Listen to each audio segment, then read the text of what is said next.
Quand j'ai décidé de lancer Keradom et de me lancer sur les services à la personne, tout de suite les premières remarques c'était « t'es sûr, le secteur des services à domicile, c'est quand même pas très sexy ». Très vite, les gens se sont identifiés au projet parce que quand tu parles de sujets comme les personnes âgées, comme la dépendance, comme les conditions de travail des intervenants à domicile, bah, ça fait tilt dans l'esprit des gens et c'est vrai qu'après il y a beaucoup de gens qui se sont très vite identifiés à ça. J'ai rencontré Lucas quand il était cofondateur de Cheers Live. Moi, à l'époque, j'accompagnais des startups au sein d'un grand groupe. Un jour, il vient me voir, il me parle d'un projet, il me dit « je vais révolutionner le secteur des services à la personne ». Bon, quand tu le connais, ça te choque pas plus que ça.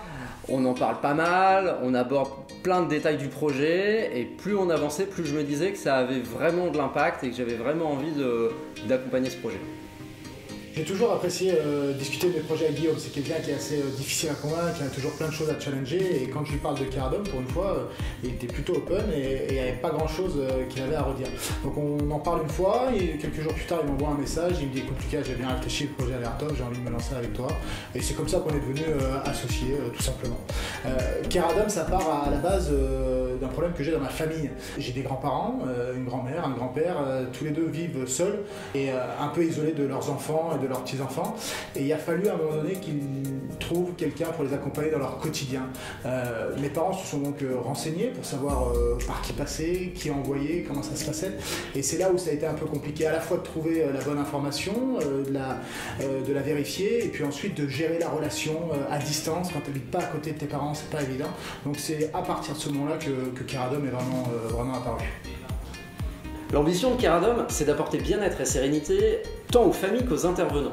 Le marché des services à la personne, c'est énorme, c'est 20 milliards d'euros de chiffre d'affaires et 3 millions de bénéficiaires. Le problème, c'est que la demande est en constante augmentation et l'offre stagne, voire diminue. On s'est demandé comment on pouvait accompagner les familles dans la recherche d'intervenants. Et on a imaginé une plateforme qui permette de trouver rapidement un intervenant près de chez soi et en même temps de gérer la relation facilement avec cet intervenant au quotidien. Très vite, on s'est rendu compte que les principales victimes du secteur, c'était les intervenants à domicile eux-mêmes. On en a interviewé plus de 150, on a récolté des tas et des tas de témoignages et on a dressé un constat assez alarmant. Une rémunération très faible, des horaires de dingue, des kilomètres à n'en plus finir pour au final une reconnaissance qui n'est pas toujours au rendez-vous. On a voulu un business vertueux qui permette à l'intervenant d'être mieux rémunéré sans que ça coûte plus cher au client. On a regardé ce qui se faisait sur le secteur et on s'est vite rendu compte qu'il fallait faire sauter des barrières pour rapprocher l'offre et la demande. Les acteurs actuels ont des fortes charges de structure qui freinent leur capacité d'action, surtout celle de mieux rémunérer les intervenants. C'est pour ça que le secteur peine à recruter et à répondre à une demande croissante. Je connais bien les problématiques des familles qui font face à la situation de dépendance de leurs proches et on a besoin d'initiatives nouvelles, innovantes, de qualité comme celle de Keradom qui répond avec humanité aux problèmes de ces familles, à ces aidants et aux problèmes de dépendance de leurs proches. Guillaume, on pense que c'est en revalorisant les conditions de travail de l'intervenant qu'on améliorera la qualité des services rendus. En même temps, ça paraît logique d'imaginer qu'un intervenant qui est mieux rémunéré et qui est heureux de venir travailler sera plus à même de rendre des services de qualité. Sur Keradom, ce sont les intervenants eux-mêmes qui fixent leurs tarifs et qui choisissent leurs clients. Et on ajoute aucune commission.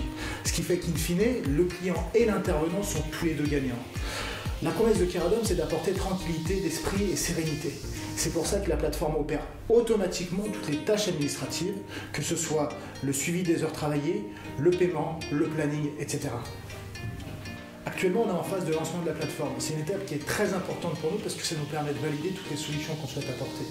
En parallèle, on prépare une levée de fonds pour pouvoir développer les services supplémentaires qu'on va apporter aux utilisateurs d'ici la fin de l'année. Les besoins du marché sont immenses et on a vraiment envie d'y répondre le plus vite possible en apportant tout ce que l'innovation, qu'elle soit technologique mais aussi sociale et humaine, nous permettra d'apporter.